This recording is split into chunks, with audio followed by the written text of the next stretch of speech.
کہ پہلا رکوع جو ہے وہ ان کو دعوت پر مشتمل ہے، نبی اکرم صلی اللہ علیہ وسلم پر ایمان لانے کی پرزور دعوت۔ بقیہ یہ 9 رکوع جو ہے یہ ان پر فرد قرارداد جرم ہے جو عائد کی جا رہی ہے۔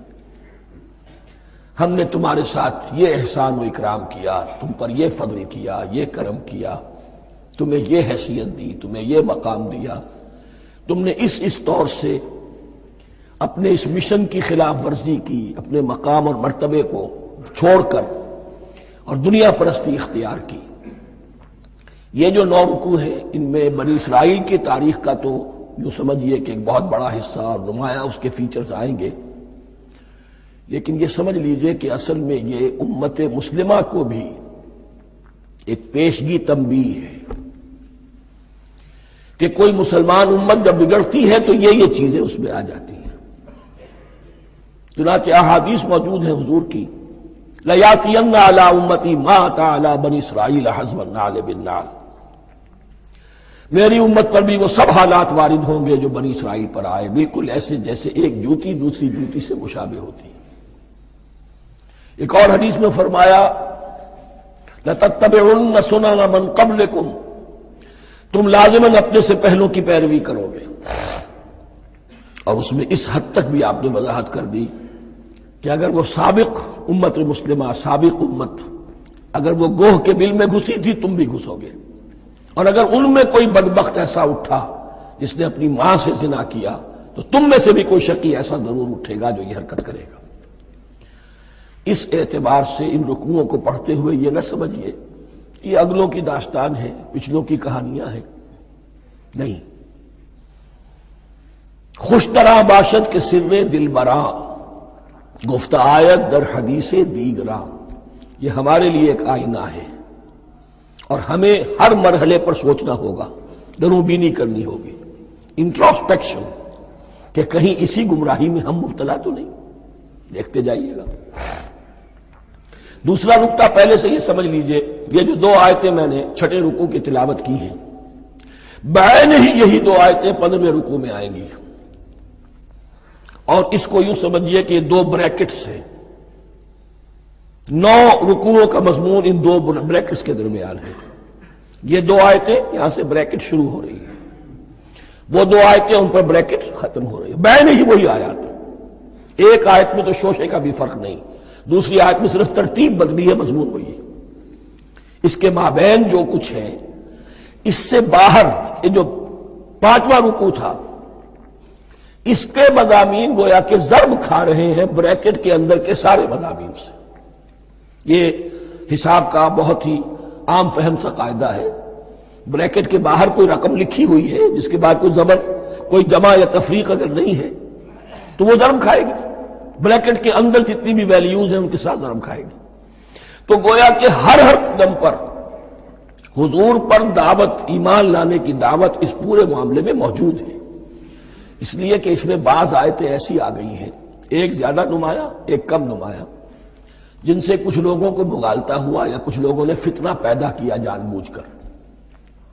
یہ فتنہ ایک بار پیدا ہوا تھا اکبر کے زمانے میں، دین الہی کی شکل میں، کہ صرف خدا کو مان لینا، آخرت کو مان لینا اور نیک اعمال کرنا نجات کے لیے کافی ہے، کسی رسول پر ایمان لانا ضروری نہیں ہے۔ یہ صوفیاء میں بھی یہ فتنہ بہت بڑے پیمانے پر آیا۔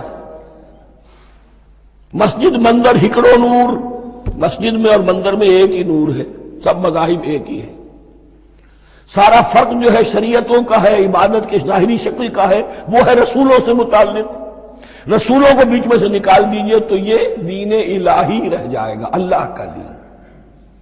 اتنا بڑا فتنہ تھا کہ جب ہندوستان میں سیاسی اعتبار سے، حکومت کے اعتبار سے مسلمانوں کا اقتدار چوٹی پر تھا، کلائمیکس پر، اکبر اعظم، اس وقت یہ دین الہی کا فتنہ اٹھا کہ دین محمدی کا اب دور ختم ہو گیا، وہ 1000 سال کے لیے تھا، 1000 سال پورے ہو گئے، اب الف ثانی ہے، دوسرا 1000 سال ہے، اس کے لیے نیا دین ہے، اسے دین اکبری بھی کہا گیا اور دین الہی بھی کہا گیا۔ اور اس میں ایک آیت آئے گی جس سے استدلال کیا ہے کچھ لوگوں نے، اس صدی میں پھر یہ فتنہ اٹھا تھا گاندھی کے فلسفے کے ذریعے سے، اور ایک بہت بڑا نابغہ انسان مسلمانوں میں سے، بہت بڑا نابغہ جینیس ابوالکلام آزاد، وہ بھی اس فتنے کا شکار ہو گیا۔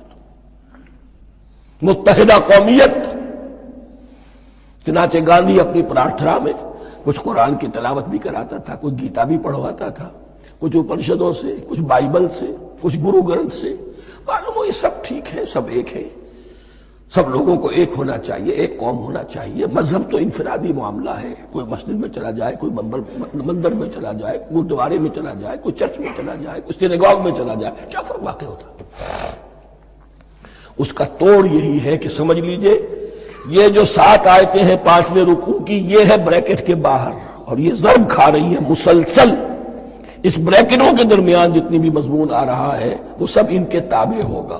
گویا کہ جہاں تک حضور پر ایمان لانے کا معاملہ ہے وہ انڈرسٹوڈ سمجھا جائے گا، مقدر سمجھا جائے گا ہر مرحلے پر ان 2 بریکٹوں کے مابین۔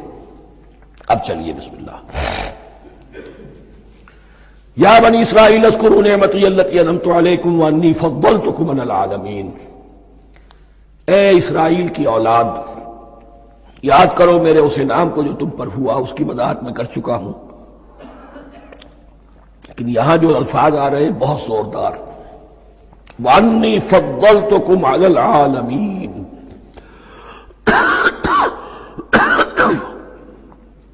میں نے تمہیں فضیلت عطا کی تمام جہانوں پر۔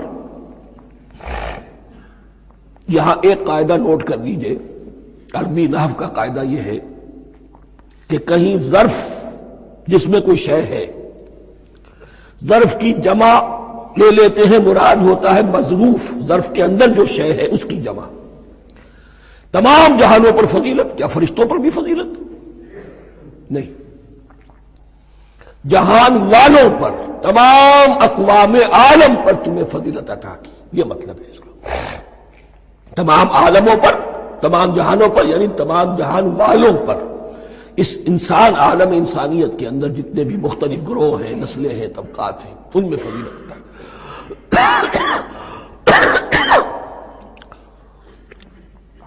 واتقوا یوما لا تجزی نفس عن نفس شیئا، میں عرض کر چکا ہوں، اب تیسری مرتبہ پھر عرض کر رہا ہوں، اصل شیخ آخرت، محاسبہ آخرت، یہ مستحضر ہوگا تو انسان سیدھا رہے گا۔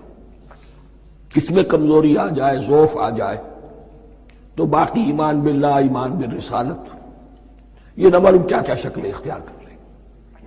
دیکھیے اس آیت کے اندر 4 اعتبارات سے محاسبہ آخرت کا زور ہے۔ واتقوا یوما، ڈرو اس دن سے، لا تجزی نفس عن نفس شیئا، جس دن کوئی جان کسی دوسرے کے کام نہ آ سکے گی، ولا يقبل منها شفاعہ، اور نہ کسی سے کوئی سفارش یا شفاعت قبول کی جائے گی، کیٹیگوریکل ڈینائل، ولا يؤخذ منها عدل، نہ کسی سے فدیہ قبول کیا جائے گا، ولا هم ينصرون، اور نہ انہیں کوئی مدد مل سکے گی۔ ہم نے طرح طرح کے عقیدے، شفاعت باطلہ کا تصور، اہل عرب سمجھتے تھے ہمیں یہ فرشتے جو ہے خدا کی بیٹیاں ہیں، یہ لات اور منات اور عزا، ہم نے ان کے بت بنا رکھے ہیں، پوچھتے ہیں یہ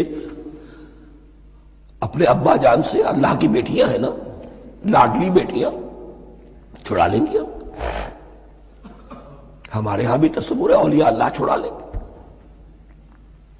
یا شفاعت باطلہ، خود حضور کی شفاعت کے بارے میں جو غلط تصورات ہیں، ایک شفاعت حقہ ہے، اس کی وضاحت کا یہ موقع نہیں ہے، وہ آیت الکرسی پہ جب ہم پہنچیں گے انشاءاللہ تعالیٰ اسی سورہ مبارکہ میں تو اس کی وضاحت بھی ہوگی۔ یہ سارے جو ہم نے جو گھڑ رکھے ہیں خیالات، ان کی نفی اس آیت کے حوالے سے کی۔ واتقوا یوما لا تجزی نفس عن نفس شیئا، کوئی انسان دوسرے انسان کے کام نہیں آ سکے گا، ولا يقبل منها شفاعت، کسی جان کی طرف سے کوئی سفارش قبول نہیں ہوگی، ولا يؤخذ منها عدل، نہ کوئی فدیہ قبول کیا جائے گا، ولا هم ينصرون، نہ انہیں کوئی مدد مل سکے گی۔ اب اس کے بعد اللہ تعالیٰ کے احسانات اور ان کی طرف سے جو ناشکریاں ہوئی ہیں ان کی بڑی تفصیل کے ساتھ اب بات چلے گی، تفصیل نہیں تیزی کے ساتھ۔ یہ واقعات کئی 100 برس کے ہیں، لیکن ایک تو یہ کہ ان کی تفاصیل مکی صورتوں میں آ گئی ہیں، سب سے زیادہ سورہ اعراف میں ملیں گی، اور بھی کئی صورتوں میں آپ کو مل جائے گی۔ یہاں پر تو پے بپے جیسے کہ ایک قرارداد جرم کسی پر کی جاتی ہے تو اس میں سب گنوائے جاتے، تم نے یہ کیا، یہ کیا، یہ کیا۔ وَإِذْ نَجَّيْنَاكُم مِّنْ آلِ فِرْعَوْنَ، اور ذرا یاد کرو جب کہ ہم نے تمہیں نجات دی تھی فرعون کی قوم سے۔ يَسُومُونَكُمْ سُوءَ الْعَذَابِ، وہ تمہیں بدترین عذاب میں مبتلا کیے ہوئے تھے۔ يُذَبِّحُونَ أَبْنَاءَكُمْ وَيَسْتَحْيُونَ نِسَاءَكُمْ، تمہارے بیٹوں کو ذبح کر ڈالتے تھے اور تمہاری عورتوں کو زندہ رکھتے تھے۔ عورتیں تو پھر ان کے کام آتی تھی، گھر میں کام کاج کے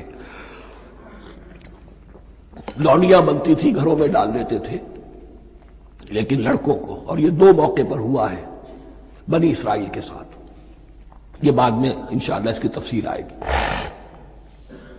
وَفِي ذَلِكُمْ بَلَاءٌ مِّن رَبِّكُمْ عَظِيمٌ، اور یقیناً اس میں تمہارے رب کی طرف سے تمہارے لیے بڑی آزمائش تھی۔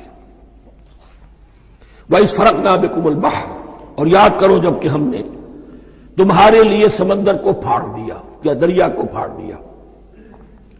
یہ ایک مختلف فی بات ہے کہ کس جگہ سے کراس کیا تھا بنی اسرائیل نے ایجپٹ سے سینائی پیننسولا آنے کے لیے، جزیرہ نما سینا میں۔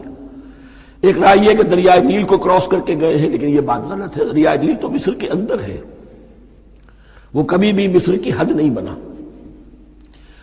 کسی کی رائے یہ ہے کہ جو خلیج سویز ہے، بحر قلزم جو ہے، ریڈ سی، وہ اوپر جا کر 2 کھاڑیوں میں تبدیل ہو جاتا ہے، خلیج عقبہ مشرق کی طرف اور خلیج سویز مغرب کی طرف، اور ان کے درمیان میں یہ سینائی پیننسولا جو ہے یہ تکون ہے، جیسے ہندوستان بھارت تکون ہے، ایسے یہ پیننسولا ہے، انڈین پیننسولا، سینائی پیننسولا۔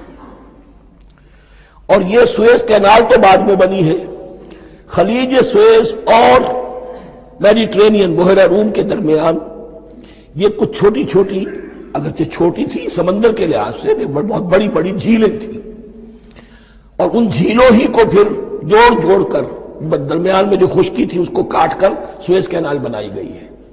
تو اب تو یہ مسلسل ایک رابطہ ہے، لیکن معلوم ہوتا ہے کہ یا تو خلیج سویز کو کراس کیا ہے حضرت موسیٰ علیہ السلام نے، اور یہی میری رائے زیادہ یہی ہے، اس لیے کہ کوہ طور جو ہے وہ اس پیننسولا کی ٹپ پر ہے، نیچے ہے یہاں، جہاں پر بھی ان کا قیام رہا اور جہاں پھر حضرت موسیٰ کو 40 دن کے لیے کوہ طور پر بلا کر اور پھر انہیں تورات دی گئی ہے۔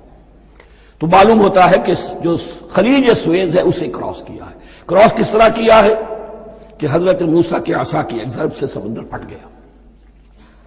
فَكَانَ كُلُّ فِرْقٍ كَالطَّوْدِ الْعَظِيمِ، دونوں طرف چٹانوں کے مانند پہاڑ کی طرح جو ہے وہ سمندر کھڑا ہو گیا، اس کے راستے میں سے یہ نکل گئے۔ اور پھر جب فرعون اور اپنا لشکر لے کر جب آیا ہے، اس نے سوچا ہم بھی نکل جائیں، وہ غرق ہو گئے، اس لیے کہ دونوں طرف کا پانی آپس میں مل گیا۔ یہ تھی کیفیت، اور معجزانہ کیفیت تھی، یہ کوئی فطرت کے یا نیچر کے اصول کے مطابق بات نہیں تھی، اور میں عرض کر چکا ہوں، آپ کو بتا چکا ہوں معجزہ کسے کہتے ہیں۔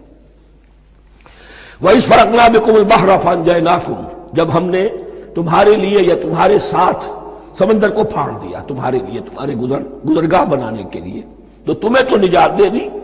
وَأَغْرَقْنَا آلَ فِرْعَوْنَ وَأَنْتُمْ تَنظُرُونَ، اور تمہاری نگاہوں کے سامنے فرعون کے لاؤ لشکر کو غرق کیا، تم دیکھ رہے تھے، یہ گزر چکے تھے، اس ساحل پر کھڑے ہیں، ادھر سے یہ داخل ہوئے ہیں اور پانی دونوں طرف سے آ کر مل گیا اور یہ غرق ہو گئے۔ وَإِذْ وَعَدْنَا مُوسَىٰ 40 لَيْلَةً، اور یاد کرو پھر جب کوہ طور پر ہم نے موسیٰ کو 40 دن کے لیے بلایا۔ ثُمَّ اتَّخَذْتُمُ الْعِجْلَ، ان کی غیر حاضری میں تم نے بچڑے کی پرستش شروع کر دی، اسے معبود بنا لیا، من بعدہ، اس کی غیر موجودگی میں، وَأَنْتُمْ ظَالِمُونَ، تم بہت بڑا ظلم تھا جس کا ارتکاب کیا۔ إِنَّ الشِّرْكَ لَظُلْمٌ عَظِيمٌ، عظیم ترین ظلم جو ہے وہ شرک ہے، اور شرک جلی کی یہ شکل کہ بچڑے کو پوج رہے۔ ثُمَّ عَفَوْنَا عَنْكُمْ مِنْ بَعْدِ ذَلِكَ، پھر ہم نے تمہیں اس کے بعد بھی معاف کیا، یہ ہمارا کرم رہا ہے، ہماری رحمت رہی۔ من بعد ذلك لعلكم تشکرون، تاکہ تم شکر کرو، وَإِذْ آتَيْنَا مُوسَى الْكِتَابَ وَالْفُرْقَانَ لَعَلَّكُمْ تَهْتَدُونَ، اور یاد کرو جب کہ ہم نے موسیٰ کو کتاب اور فرقان عطا فرمائی. یہ فرقان حق اور باطل کے درمیان فرق کر دینے والی چیز، اور کتاب عام طور پر جو آتا ہے وہ شریعت کے لیے آتا ہے. شریعت بھی دی، کتاب بھی دی، اور فرقان بھی دیا. لعلکم تہتدون، تاکہ تم ہدایت پاؤ. وَإِذْ قَالَ مُوسَىٰ لِقَوْمِهِ، اور یاد کرو جب کہ کہا تھا موسیٰ نے اپنی قوم سے، یا قوم انکم ظلمتم انفسکم باتخاذکم العجل، اے میری قوم کے لوگوں، یقیناً تم نے اپنے اوپر بڑا ظلم کیا ہے بچڑے کو معبود بنا کر. فتوبوا الی بارئکم، پس توبہ کرو اپنے پروردگار، اپنے خالق کی جناب میں. باری اللہ تعالی ہے. باری فاقتلوا انفسکم، تو قتل کرو اپنے آپ کو. یہ چیز جو ہے تورات میں تفصیل سے آئی ہے، قرآن میں نہیں ہے. اسی اعتبار سے میں نے آپ کو بتایا تھا کہ تورات کا مطالعہ اس اعتبار سے مفید ہے کہ بہت سے واقعات جن کا قرآن میں ذکر ہے، اجمالاً اشارہ ہے، اس کی تفصیل کے لیے ہمیں تورات سے رجوع کرنا پڑتا ہے. ورنہ یہ کہ اس آیت کا صحیح مفہوم واضح نہیں ہوگا. فاقتلوا انفسکم، اپنے آپ کو قتل کرو، کیا معنی؟ یہ قتل مرتد کی سزا ہے. وہاں معلوم ہوتا ہے کہ حضرت موسیٰ نے یہ حکم دیا. 12 قبیلے تھے، ہر قبیلے میں سے کچھ لوگوں نے یہ کفر اور شرک کیا، باقی لوگوں نے نہیں کیا. انہیں حکم دیا گیا کہ اپنے قبیلے کے لوگ ان کو قتل کریں جو ان کے قبیلے میں سے اس کفر کے مرتکب ہوئے. انفسکم سے مراد یہ اپنے قبیلے کے لوگوں کو تم قتل کرو. اس لیے کہ قبائلی زندگی جو ہوتی ہے آپ کو معلوم ہے، اس میں کوئی اور قبیلہ ہاتھ لگا دے تو قبائلی عصبیت بھڑک اٹھے گی. 70,000 یہودی قتل ہوئے. اس سے بڑی توبہ اور ممکن نہیں. اس سے بڑا پرج، کسی بھی آئیڈیولوجیکل پارٹی کے اندر پرج بہت ضروری ہوتا. کچھ لوگ آ گئے ایک نظریے کو قبول کر کے، رفتہ رفتہ نظریہ اوجل ہو گیا، کچھ مفادات، کچھ چودراہٹیں یہ مقدم ہو گئی. اسی سے جماعتیں خراب ہوتی ہیں، غلط راستے پہ پڑ جاتی ہیں، تحریکیں بھٹک جاتی ہیں. تو آئیڈیولوجیکل پارٹی، نظریاتی جماعتیں پرج کرتی رہتی ہیں کہ جو بھی ہمارے نظریے سے ہٹ گئے اب ان کو ہم کاٹ کر علیحدہ کر دیں. اور یہی سے قتل مرتد. تو یہ چیز حدیث میں ہے یا پھر قرآن میں یہاں ہے. اس حوالے سے جو لوگ ہمارے ہاں بعض علماء بھی ہیں، جدید دانشور ہیں، جو قتل مرتد کی جو حد ہے اسلام میں اس کو تسلیم نہیں کرتے. لیکن میرے نزدیک یہ شریعت موسوی کا تسلسل ہے کہ شریعت موسوی کی جس شے کو بدلا نہ گیا ہو، جس کے بارے میں صراحتاً یہ معلوم نہ ہو کہ یہ شے تبدیل کر دی گئی، تو وہ شریعت محمدی کا جز بن گئی. زنا پر رجم کا معاملہ بھی یہی ہے. قرآن مجید میں رجم کی صحیح آیت کوئی موجود نہیں ہے، حدیث میں ہے. قرآن مجید میں مرتد کے قتل کے لیے کوئی آیت موجود نہیں ہے، حدیث میں ہے، سنت میں ہے. اور دونوں کی کا جو منبع ہے وہ اصل میں تورات ہے. تو اس بات کو اچھی طرح نقل کر لیجئے. یہ جگہ اکثر لوگ جو ہے یہاں بہت سرسری طور سے گزر جاتے ہیں، یہ بہت اہم ہے. اور اس کے لیے تورات کی طرف رجوع کیجئے. 70,000، 6 لاکھ کل تھے. جب یہ مصر سے نکلے ہیں 6 لاکھ تھے. کتنے عرصے کے بعد پیننسولا پہنچے ہیں، سینائی پیننسولا میں اور طور میں کچھ اور ان کی تعداد بڑھ گئی ہوگی. لیکن یہ کہ ان میں سے 70 لاکھ کو قتل کیا اپنے ہاتھوں سے. ہر قبیلے نے اپنے جو مرتد تھے ان کو اپنے ہاتھ سے قتل کیا. فتوبوا الی بارئکم فاقتلوا انفسکم ذالکم خیر لکم عند بارئکم، یہی تمہارے لیے تمہارے رب کے نزدیک بہتر بات ہے. فتاب علیکم، تو اللہ نے تمہاری توبہ قبول کر لی. توبہ قبول کس طرح ہوئی؟ یہ تزکیہ ہوا ہے امت کا کہ ان میں سے جن لوگوں نے اتنی بڑی غلط حرکت کی ہے ان کو کاٹ کر، ذبح کر کے، ان کو قتل کر کے پھینک دیا. انہ هو التواب الرحیم، یقیناً وہ تو ہے ہی بہت توبہ کا قبول فرمانے والا اور بہت رحم فرمانے والا. وَإِذْ قُلْتُمْ يَا مُوسَىٰ لَن نُّؤْمِنَ لَكَ حَتَّىٰ نَرَى اللَّهَ جَهْرَةً، ایک اور واقعہ ان کی تاریخ کا. اور یاد کرو جب کہ تم نے کہا تھا اے موسیٰ ہم تو تمہاری بات نہیں مانیں گے. ایمان کے بعد جب لام کا حرف آئے تو اس کے معنی صرف تصدیق کے ہوتے ہیں. لن نؤمن لک، ہم آپ کی بات کی تصدیق نہیں کریں گے حتی نری اللہ جہرۃ، جب تک کہ ہم دیکھ نہ لیں اللہ کو عیاناً. ہمیں کیا پتا اللہ نے یہ کتاب دی آپ کو، آپ تو لے کر آ گئے. ہمارے سامنے تو پتھر کی کچھ تختیاں ہیں، اس پہ کچھ لکھا ہوا، کس نے لکھا ہمیں کیا پتا. اب دیکھیے ایک حضرت موسیٰ کی خواہش تھی رب ارنی انظر الیک، وہ کچھ اور شے تھی. یہ تخریبی ذہن ہے جو یہ کہہ رہا ہے کہ ہم بھی چاہتے ہیں کہ اللہ کو اپنی آنکھوں سے دیکھیں اور معلوم ہو کہ واقعی اس نے یہ کتاب آپ کو دی ہے. فَأَخَذَتْكُمُ الصَّاعِقَةُ، تو تمہیں آپ پکڑا ایک بہت بڑی کڑک نے، ایک بہت بڑی کڑک ہوئی اور سب کے سب مردہ ہو گئے. وَأَنْتُمْ تَنظُرُونَ، تمہارے دیکھتے دیکھتے ایک کڑک نے تمہیں آ لیا. ثُمَّ بَعَثْنَاكُمْ مِنْ بَعْدِ مَوْتِكُمْ، پھر ہم نے تمہیں دوبارہ اٹھایا تمہاری موت کے بعد. بعض لوگ اس کی یہ تعویل کر رہے ہیں کہ یہ موت نہیں تھی بلکہ بے ہوش ہو گئے تھے، یعنی جو بھی کڑک تھی اس کی وجہ سے سب کے سب بے ہوش ہو کے گر گئے. لیکن میرے نزدیک یہاں تعویل کی ضرورت نہیں. بعد سے بعد الموت اللہ کے لیے کوئی مشکل نہیں. ہم الفاظ کو خواب کاہے کو ان کے اصل جو مفہوم ہے جو کہ صاف ہے صریح ہے اس سے خواب کاہے کے لیے موڑ کر لے کر جائے. ثم بعثناکم من بعد موتکم لعلکم تشکرون، تاکہ تم شکر کرو.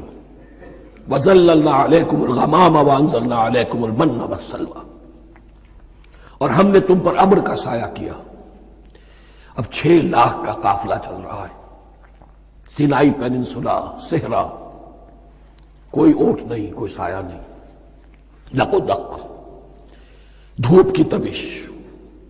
تو اللہ کا فضل ہوا کہ ایک سائے کی طرح ابر جو ہے ان کے ساتھ ساتھ جہاں جہاں وہ جا رہے ہیں وہ ابر ان پر سایہ کیے ہوئے. وَأَنزَلْنَا عَلَيْكُمُ الْمَنَّ وَالسَّلْوَىٰ، کھانے کو کچھ نہیں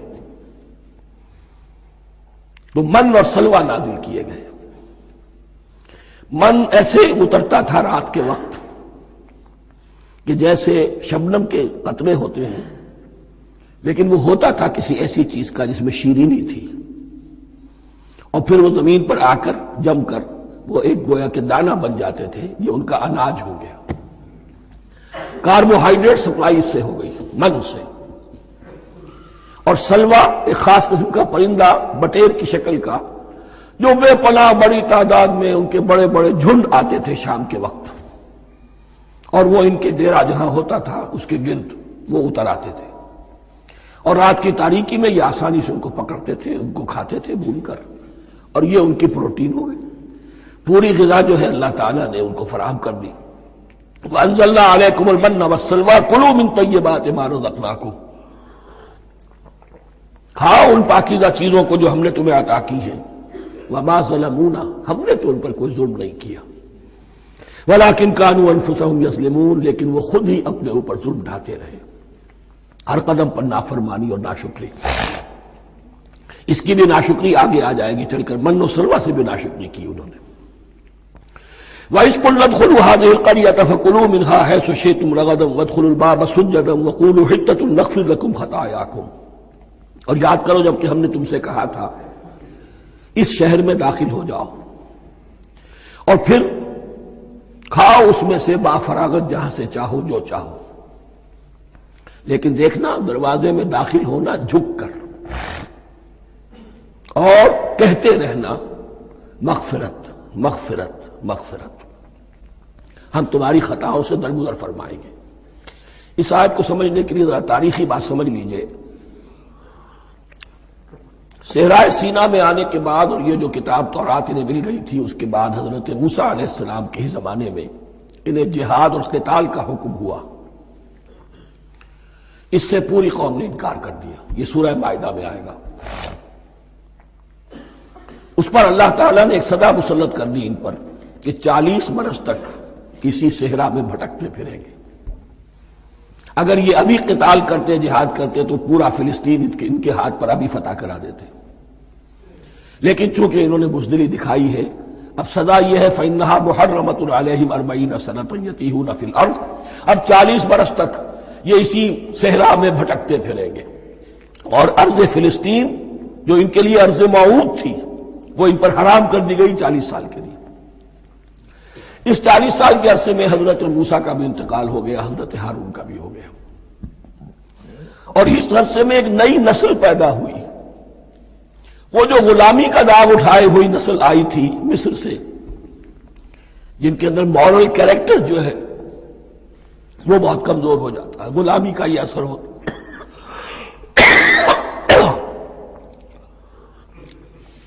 وہ پوری نسل ختم ہو گئی، نئی نسل اب پیدا ہوئی، 40 برس صحرا میں پیدا ہوئے، یہی پلے بڑھے، ان میں اب ایک جذبہ تھا۔ حضرت موسیٰ کے پھر جو خلیفہ تھے یوشع ابن نون، جوشوا، تو رات میں ان کا نام جوشوا ہے، یوشع، ان کی سرکردگی میں اب بنی اسرائیل کی اس نئی نسل نے قتال کیا، جنگ کی، اور پہلا شہر جو فتح ہوا وہ اریحا، آج بھی وہ شہر جو ہے جیریکو جو آپ دیکھتے ہیں خبروں کے اندر آتا ہے بار بار، اریحا اس کا پرانا نام ہے، یہ شہر فتح ہوا، اس فتح کی بات کا تذکرہ ہو رہا ہے۔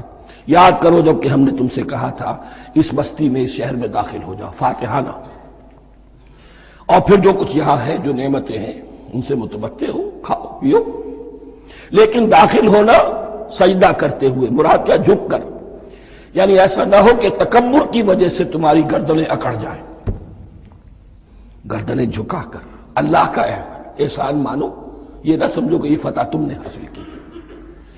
اس کی تفسیر اصل میں نظر آتی ہے حضور کی شخصیت میں، کہ جب فتح مکہ کے موقع پر مکے میں داخل ہوئے ہیں تو جس سواری پر آپ بیٹھے ہوئے تھے آپ کی پیشانی اس کی گردن کے ساتھ جڑی ہوئی تھی۔ یہ وقت ہوتا ہے جب کہ تکبر اور تعلی، فاتح کی حیثیت سے آنا، اور بندہ مومن کے لیے یہی وقت ہے تواضع کا، جھکنے کا۔ وَقُولُوا حِطَّةٌ، حتیٰ یہود تو کہتے ہیں جھاڑ دینے کو، تو اس کے معنی کیا ہے، اے اللہ ہمارے گناہ جھاڑ دے، مغفرت، اے اللہ ہمیں مغفرت، ہماری مغفرت فرما، جو خطائیں ہو گئی بخش دے۔ قولوا حِطَّةٌ، تمہاری زبان پر استغفار ہونا چاہیے، تمہاری گردنیں جھکی ہوئی ہونی چاہیے۔ نغفر لکم خطایاکم، اگر تم اس پر عمل کرو گے ہم تمہاری خطائیں جو ہیں انہیں معاف فرما دیں گے، وسنزید المحسنین، اور جو تم میں محسن ہوں گے انہیں اور بھی زیادہ دیں گے، اور انعام و اکرام آئیں گے۔ فبدل الذین ظلموا قولا غیر الذی قیل لہم، تو ان میں سے جو ظالم تھے، جو بد کردار تھے، انہوں نے بدل دیا، ایک اور قول اختیار کر لیا اس قول کی جگہ جو انہیں کہا گیا تھا حتہ، انہوں نے کہنا شروع کیا ہنتا، ہمیں تو گیہوں چاہیے۔ یہ بعد میں ابھی آ جائے گا اگلے رکوع کے اندر، کہ من و سلوہ سے ان کی طبیعتیں بھر گئی تھی ایک ہی چیز کھا کے، اب وہ کہہ رہے تھے کوئی چیز ہمیں جو ہے زمین کی روئیدگی میں سے، پیداوار میں سے، تو وہ ان کے زبان پر انہوں نے مذاق اڑاتے ہوئے گویا کہ حضرت موسیٰ علیہ السلام کے ذریعے سے حکم ملا ہے، استہزاء کر رہے ہیں، حتۃ کی بجائے حنتۃ۔